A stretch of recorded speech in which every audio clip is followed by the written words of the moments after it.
Yeah, we're ready whenever you're ready. Come on. You can see us right there. All right. Oh, yeah. Look who we ran into at Fresno State. We are Change's own Steve Garrett. How you doing, Steve? Pretty good, pretty good. It is a very cool day today, and I didn't expect to run into you today, Sam. But yeah, so we are here at Fresno State, and we are looking at the drone project. Right, Sam? Yes, I've been asking some interns and the artist here, and a few other people some questions about what they think about this drone, the whole drones of killing American citizens. Steve, do you think in the future we will see American citizens killed on U.S. soil with no trial, with no due process, just essentially executed, which we've already seen overseas? That's correct. We have seen, and I believe that we will see people executed over here in the United States domestically, and this is all because of the war on terror. And the war on terror has no national boundaries.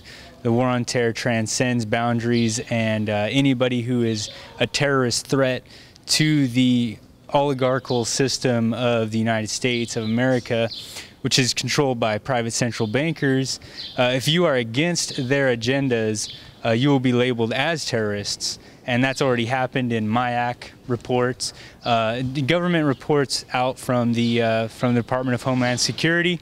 So yes, there are terrorists already dwelling here in the United States, and the Department of Homeland Security is engaging in gathering all of that information, putting together profiles on groups, domestic groups that are against these agendas. Man, it's happening. And the NSA is literally compiling all kinds of data on the citizens as well, and it's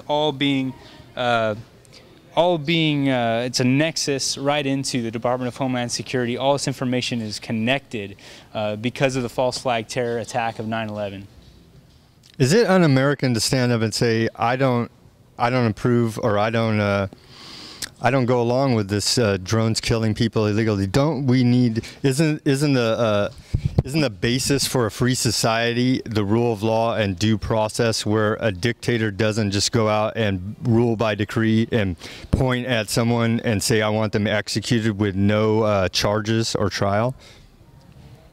So to answer your question, it is American to dissent. This whole country was formed because of dissent.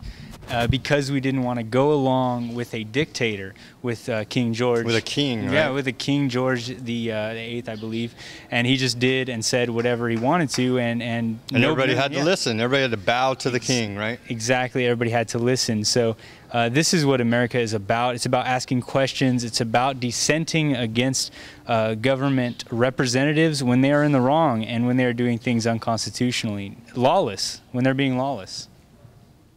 And so we know that that they're killing people just by executive fiat, right?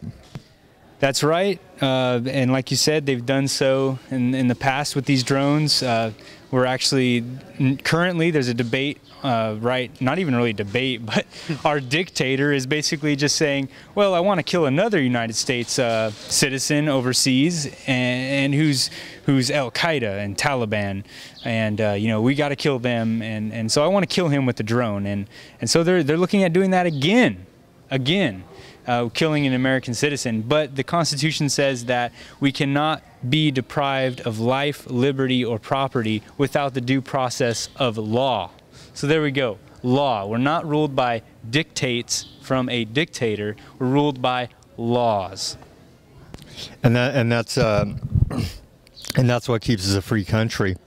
Exactly. Exactly. These laws hold everybody's feet to the fire, whether you're the president, whether you're a congressman, whether you're out there on the front lines in the battlefield. You're bound to law. That's what keeps us.